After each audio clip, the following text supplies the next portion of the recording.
Warning, this story contains strong language, violence, sexual themes, and sensitive topics, and may not be suitable to sensitive viewers. Soulbound, Chapter 6, Bullies and Blood. It had been roughly 2 weeks since Ophelia's father had passed away, and today was Ophelia's first day back at school. The teachers took pity on the young girl, and gave her the space if she needed it. She did her best to pay attention to the lessons, but she found her mind wandering in all types of places. Her father, her current home situation, her own feelings on everything, etc. Time seemed to go unbearably slow, so she sometimes looked out the window, as if in a daze. She wondered how Sebastian was doing. What would he be up to right now? Is he doing chores? Or is he gathering money so they could move soon? Whatever it was he did. Ophelia couldn't help but be curious, but of course she trusted him to tell her when she was older. After a few long hours, it was finally time for recess, so she packed her things and went outside. She looked around, wondering what she was going to do. Was she going to play on the swings? Or perhaps the slide? So many choices and so little time. She went to the swings, but as she walked, she suddenly got shoved aside. "Move it, pest!" a boy said as he walked past her. She got up from the ground and glared at the boy. "Hey, what was that for?" she yelled at him. The boy sat at the remaining swing. The boy smirked. "Not my fault you were in my way. A pest like you doesn't belong here anyway," he said. She huffed. "What did I do? I did absolutely nothing to you." "You exist, that's bad enough.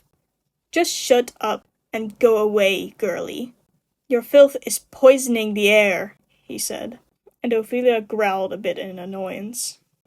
"And what makes you so high and mighty?" she asked, between gritted teeth, and the boy glanced over at her.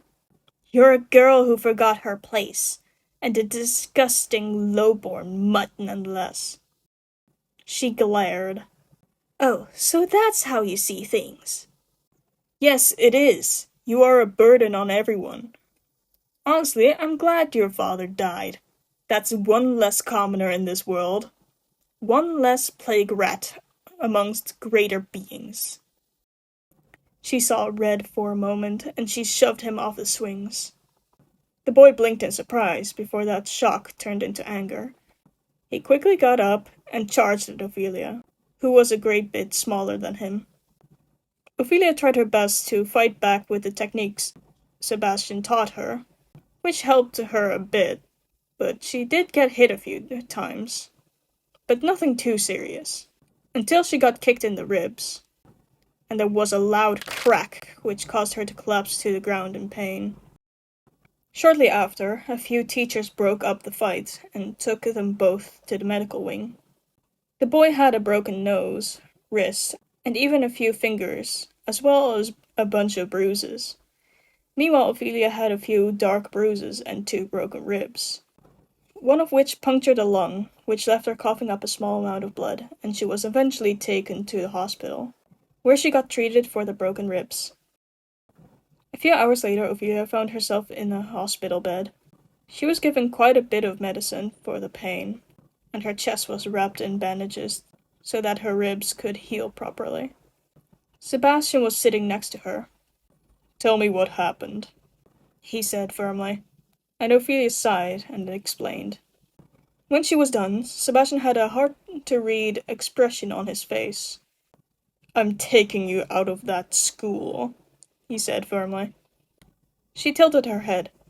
But where am I supposed to go? Isn't school very important?" she asked, and he gently grabbed her hand. "Do not worry yourself, my lady. I will homeschool you until we are able to move somewhere else. I assure you that the time will be soon," he said. Ophelia nodded. "Okay, I trust you, Sebastian," she said. "For now, just try to rest and take slow breaths.